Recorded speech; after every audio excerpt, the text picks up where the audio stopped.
I want to tell you about a letter. Not just any letter. A letter that answered the oldest question human beings have ever asked. It was written by a man who was dying. A man who had stood at the absolute peak of human achievement. A man who had held a trophy in front of millions and then years later found himself alone in a hospital room, holding a piece of paper that asked him the one question none of us can escape: why me?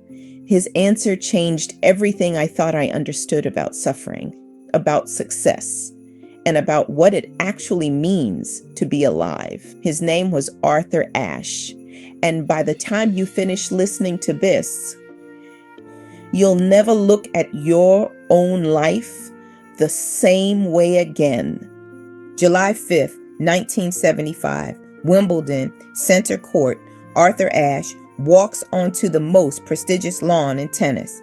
He's facing Jimmy Connors, the number one ranked player in the world, the defending champion, a man who had destroyed everyone in his path that year. Nobody gives Ashe a chance. He's 31 years old. He's the underdog. The odds are stacked so high against him that even his own coach isn't sure he can win. But something happens that day that nobody expects. Arthur Ashe doesn't just win. He doesn't just beat the greatest player in the world. He dismantles him. He plays the match of his life. And when the final point is won, when he's holding that golden trophy above his head, when the entire world is watching him stand at the absolute pinnacle of his sport, he doesn't ask, why me? He doesn't question why he, out of millions of kids who picked up a tennis racket, got to be the one standing there. He just accepts it. He celebrates it. He lives in it. Remember that. Because 8 years later, everything changed. Arthur Ashe goes in for heart surgery, routine procedure, nothing unusual, except the blood they give him during the transfusion is contaminated. He contracts HIV. This is the early 80s, when an HIV diagnosis is essentially a death sentence. There are no effective treatments, no hope, just a slow, inevitable decline. By 1992, Arthur Ashe is dying of AIDS, and the letters start coming. Thousands of them, from fans around the world, people who grew up watching him play, people who loved him, people who are devastated that this is happening to someone so good, so talented, so undeserving of this fate. One letter stands out, one question that probably echoed what millions were thinking. Why does God have to select you for such a bad disease? It's the question we all ask when suffering finds us, when the diagnosis comes, when the relationship ends, when the business fails, when the person we love is taken from us. Why me? What did I do to deserve this? And Arthur Ashe, from his hospital bed, wrote back. Here's what he said. The world over, 50 million children start playing tennis. Let that sink in for a second. 50 million kids all over the planet, picking up a racket for the first time, dreaming of being great. 5 million learn to play tennis. The number drops. Most quit. They lose interest. They're not good enough. They find something else. 500,000 learn professional tennis. Now we're talking about serious commitment. These are kids who practice for hours every day, who sacrifice their childhoods, who chase this dream with everything they have. 50,000 come to the circuit, the professionals, the ones who make it, who actually get paid to play. These are the elite, the top 0.1% of everyone who ever picked up a racket. 5,000 reach the Grand Slam, Wimbledon, the US Open, the French Open, the Australian Open. 5,000 players in the entire history of tennis who were good enough to compete at that level. 50 reach Wimbledon. Not just reach the Grand Slams, reach Wimbledon, the most prestigious tournament in the world. 50 players out of 50 million who started. 4 get to the semifinal. You can see where this is going now, can't you? 2 to the finals. 2 players out of 50 million who dreamed, out of 5 million who learned, out of 500,000 who went pro. 2, and then Arthur Ashe says this: when I was holding the Wimbledon Cup, I never asked God, why me? Let me say that again, because this is where everything shifts. When I was holding the Wimbledon Cup, when I was standing at the absolute peak of human achievement, when I had beaten odds of 25 million to 1, I never asked God, why me? So today, in pain, I should not be asking God, why me? Do you understand what he just did? He didn't say the suffering is fair. He didn't say that he deserved his disease. He didn't claim that God was testing him or teaching him a lesson or any of that comforting nonsense we tell ourselves to make sense of senseless things. What he said was infinitely more profound. You don't get to choose which why me moments you accept. If you're going to take the victories, if you're going to stand on that podium and accept the trophy and the applause and the recognition, then you also have to accept that life is random and unfair, and sometimes you get the disease you didn't deserve.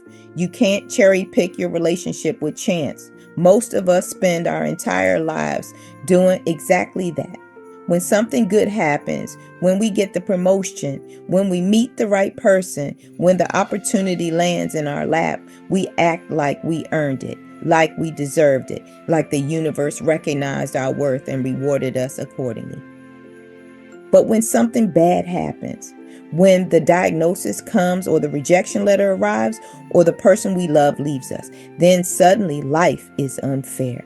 Then suddenly we're victims. Then suddenly we demand to know, why me? Arthur Ashe is saying, you can't have it both ways. I've thought about this letter every single day since I first read it, because here's what nobody wants to hear. Most of the good things in your life, you didn't earn them. Not really. You were born in the right country, to the right parents, with the right genetic lottery ticket. You met the right person because you happened to be in the right place at the right time. You got the job because someone saw your resume on the right day in the right mood. 25 million to 1. That's roughly your odds of being you with your life, with your opportunities. And yet, when suffering comes, and it will come, because that's the deal. That's the price of admission to being alive. We act shocked. We act betrayed. We demand explanations.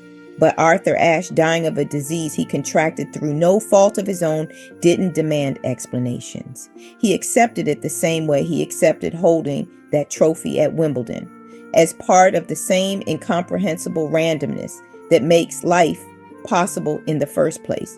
Here's what this means for you right now, today.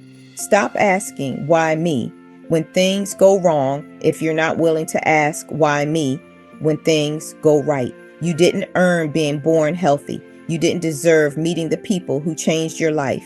You didn't single-handedly create every good thing that's ever happened to you. You got lucky, impossibly, statistically, miraculously lucky. And the same forces that gave you those gifts are the same forces that will eventually take things away.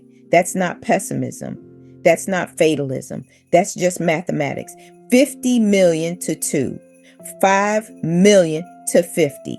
Whatever your ratio is in your own life, whatever odds you beat to be where you are right now, those same odds apply to everything. The question isn't whether suffering will find you. It will.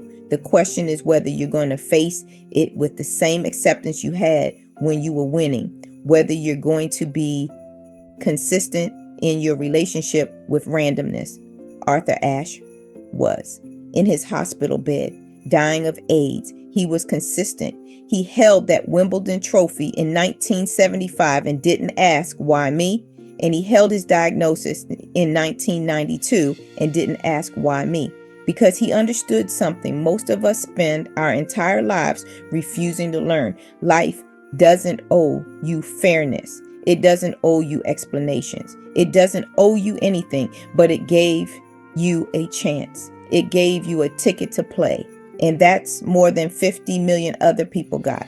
Tell me in the comments, what's one why me question you're finally ready to let go of? Subscribe if you want more truths about what it actually means to be alive. And the next time something good happens to you, really good, unexpectedly good, ask yourself, why me? If you can't answer that question, then you already know you can't ask it when things go wrong either. Arthur Ashe knew that. At 31, holding a trophy. At 49, holding a diagnosis. He understood what most of us never will. You don't get to choose which randomness you accept. You just get to choose whether you accept it at all.